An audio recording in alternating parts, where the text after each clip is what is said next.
আচ্ছা চলো আজকে তাহলে বলেই ফেলি কিভাবে আমি আলু দিয়ে কিমা কষা বানাই। 300 গ্রাম যদি মাটন কিমা নাও, 50 গ্রাম তার সাথে চর্বি নেবে। আমি এখানে একদম মিহি কিমা না করে একটু চাঙ্ক পিস নিয়েছি। প্রেসার কুকারে আদা রসুন বাটা, হলুদ গুঁড়ো, লঙ্কার গুঁড়ো, নুন আর জল দিয়ে 3টে সিটি দিয়ে নেবে। দেখবে কিমা আর চর্বিগুলো এরকম সুন্দর গলে গেছে। এবার কড়াই সর্ষের তেল গরম করে তেজপাতা, শুকনো লঙ্কা আর সাথে গোটা গরম মশলা ফোড়ন দিয়ে দেবে। তারপরে পেঁয়াজ, আদা রসুন, টমেটোর পেস্ট দিয়ে ভালো করে রান্না করতে হবে। এরপর হলুদ গুঁড়ো, লঙ্কার গুঁড়ো, ধনে জিরের গুঁড়ো, নুন আর সামান্য চিনি দিয়ে মশলা কষাতে হবে।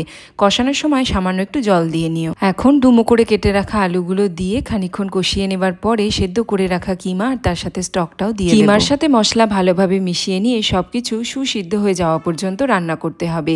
এবারে কয়েকটা কাঁচা লঙ্কা চেরা আর গরম মশলার গুঁড়ো ছড়িয়ে দিলেই তৈরি হয়ে যাবে কিমা কষা। এখন দেখো, বাঙালি মাংসতে আলু দেবেই, এটা স্বাভাবিক। তোমার যদি অস্বাভাবিক লাগে তুমি স্কিপ করে যেও। ব্যাস, তাহলে এবার যে কোনো একটা রবিবার দুপুরবেলা এই আলু দিয়ে কিমা কষাটা বানিয়ে গরম ভাতের সাথে খেয়ে জানাবে কেমন লাগলো তোমাদের। Thank you.